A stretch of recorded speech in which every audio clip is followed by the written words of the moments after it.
Lawrenceburg, Tennessee is navigating a fiscal transition as it weighs the future of its local economy.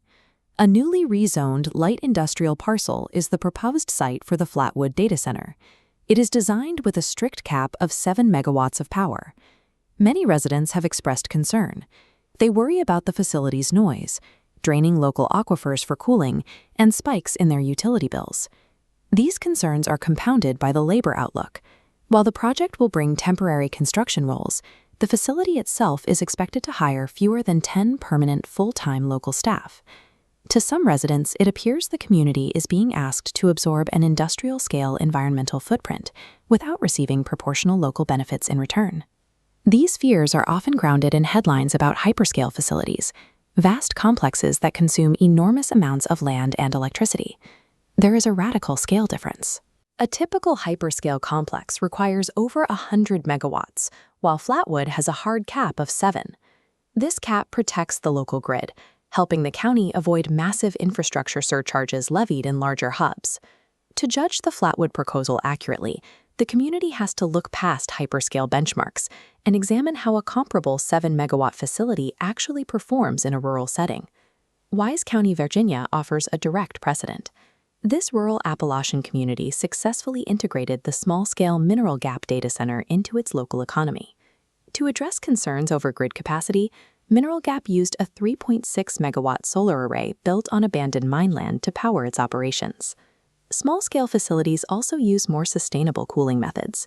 By utilizing closed-loop systems and geothermal mine pool water, the facility keeps its servers cool by recirculating the same water, rather than capping into the community's primary supply.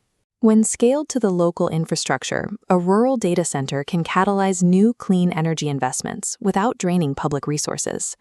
Residents also worry about the physical impact of the facility, specifically that a constant hum and diesel exhaust might disrupt nearby farms and wildlife. Audits from the Virginia Joint Legislative Audit and Review Commission found that data center noise rarely violates standard local ordinances and does not produce sound levels high enough to damage hearing. The heavy-duty diesel generators residents fear are purely for emergency backup. They only run during infrequent, short maintenance windows to ensure they remain operational. Due to their design and limited reliance on backup power, these small-scale data centers often operate invisibly within a quiet rural ecosystem. These projects are driven by a high local benefit-to-cost ratio. They generate substantial tax revenue without burdening public services. Unlike housing or retail, data centers create minimal municipal overhead, adding 0 students to schools and generating very little daily traffic. Despite requiring almost no local services, the Mineral Gap facility is currently the second highest source of improved real estate tax revenue in Wise County. This data outlines the economic impact of these operations in Western Virginia. The Valley and Western Virginia figures show hundreds of operation-supported roles and a multi-million-dollar impact on the regional economic output. These high capital intensity revenue engines allow a county to collect commercial taxes without the high public upkeep costs associated with other industries.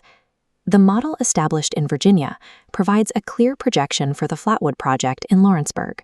For its first year, the Flatwood facility is estimated to provide a direct local tax yield of approximately $245,000, drawn from real estate, machinery, and electricity consumption taxes.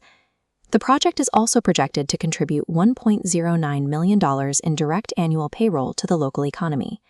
Beyond direct hiring, every job inside the facility supports roughly 4 additional roles in the broader economy through the regional multiplier effect. Even with an operational staff of 15 to 20 people, the financial presence of the facility provides a necessary hedge against current budget shortfalls. This commercial tax revenue provides a direct benefit to the residents of Lawrenceburg. Because the data center does not add students to the school system, this revenue can be used to fund public education and local services without increasing the tax burden on individual homeowners. Caution regarding this new development is understandable, but that caution should be based on the actual scale of the project rather than the footprint of much larger hyperscale hubs.